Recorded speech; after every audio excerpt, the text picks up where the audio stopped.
What's going on YouTube? Adrian here with another video. So this is going to be my second video to my flash series. So with this series, I'll be covering any and everything related to using flash photography and off-camera flash. So a little backstory, I've been using off-camera flash for about 1.5 years now, and it's primarily what we use. With most of our shoots, we are using flash. It's just something that, you know, we prefer the look, and it's just what makes us different. It's just our thing. So I have a good amount of knowledge when it comes to flash, so I want to help you out with this series, just, you know, giving you a beginner's guide to learning off-camera flash for those of you who are interested. So if that sounds like something you're looking for, be sure to subscribe to my channel, hit that notification bell, because you don't want to miss any of these videos. So today I'm going to be covering my top 3 flash diffusers that I use for wedding photography. So it's a lot of diffusers on the market. I know it can get confusing when you're trying to figure out, you know, which one should I buy, you know, which ones are the best. So I'm going to be going over my favorite 3 that me and my wife use for wedding photography. We've used these for a while, you know, tested them in different scenarios and stuff. So I just want to, you know, tell you from user experience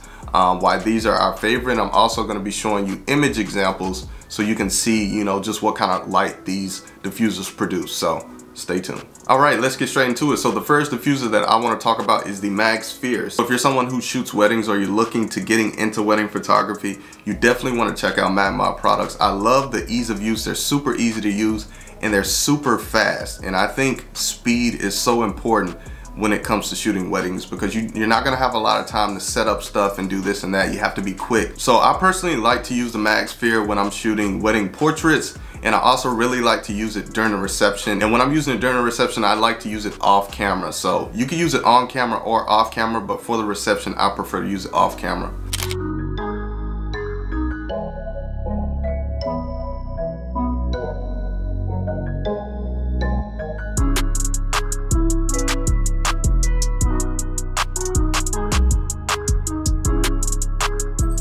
Keep in mind when you're using this, it's gonna produce a harsher light. Now it does give it a good spread because of how the sphere is made, but it is gonna be a harsher light versus using, you know, a bigger softbox, a 40-inch softbox or something like that. And the thing I like about it when I use it for portraits, like I said, it can produce, you know, a harsher light and more, you'll see more shadows and stuff like that, but I prefer the more dramatic look. So that is something that you can get with using this sphere. So if you're looking for portraits and, you know, giving off kind of that dramatic type lighting, you could definitely get that with the Mag Sphere. And also I have another video, it's a very popular video, it's the Mag Sphere versus the Mag Bounce. So I kind of compare those and I go more in depth about them. So if you want to check out that video, I'm going to link it in the card. So just click the card and you can check that out. All right, so moving on to number 2, the second diffuser that I want to talk about is the Mag Bounce. You can see, kind of looks like a small like igloo or something like that.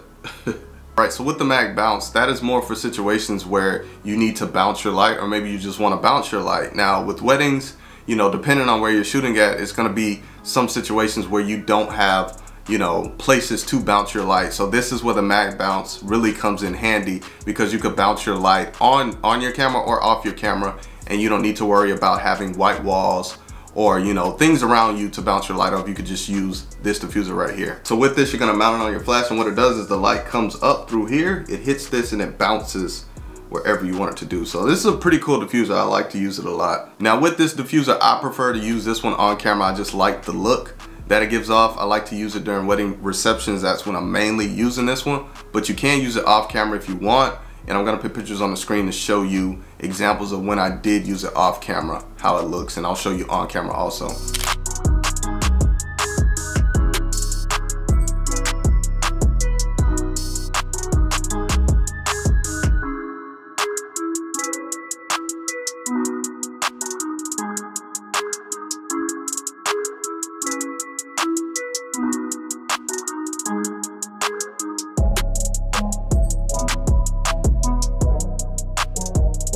Now this diffuser does have some cons. I do like it a lot, but it has some things that I don't really like about it. Now when you use this, you're gonna notice that it does give off a cooler look. I don't know if it's because what it's made of or what, but I notice, you know, when using this versus the sphere, the Mag Bounce does give off a cooler look. So when I'm using the Mag Bounce during my wedding receptions, I like to use CTO gels also, which is also with Mag. You can get those through Mag. So what I'm doing with those CTO gels is I'm pretty much warming up my light. It doesn't matter that it's giving off a cooler look. If you want to warm up your light, you know, you can just pop on a CTO gel and you can fix that. So that's what I do. I just use the 1/4 or the 1/2 CTO gel if I'm going for a more warmer look. Now another con to using this diffuser is it's kind of heavy. So if you're using this on your flash, and I mainly use mine, you know, with my flash is straight up. So if your flash is straight up, depending on how strong the head of your flash is, it may start to tip over. So that's just something to keep in mind. Other than that, this is a great diffuser. Like I said, I use it a lot. I think it's something to have in your tool bag just in case you can't bounce light.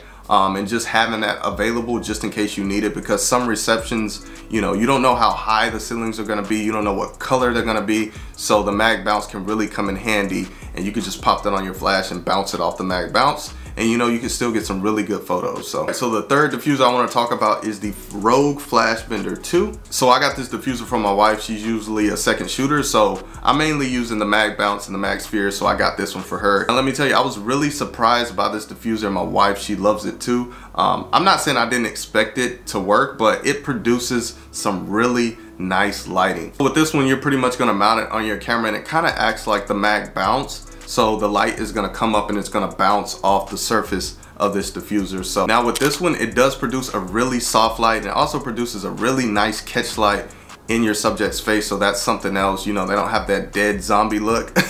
You have a nice sparkle in the eyes, which makes for really good photos. So that's something, another reason to use, you know, diffusers like this, because you get those nice catch lights in your client's eyes. Now something pretty cool with this diffuser is you could shape it however you want. So that's why it's called the Flashbender, because you could bend it. It has these rods in it, and you could pretty much shape it however you want. So as you can see, I could bend it this way.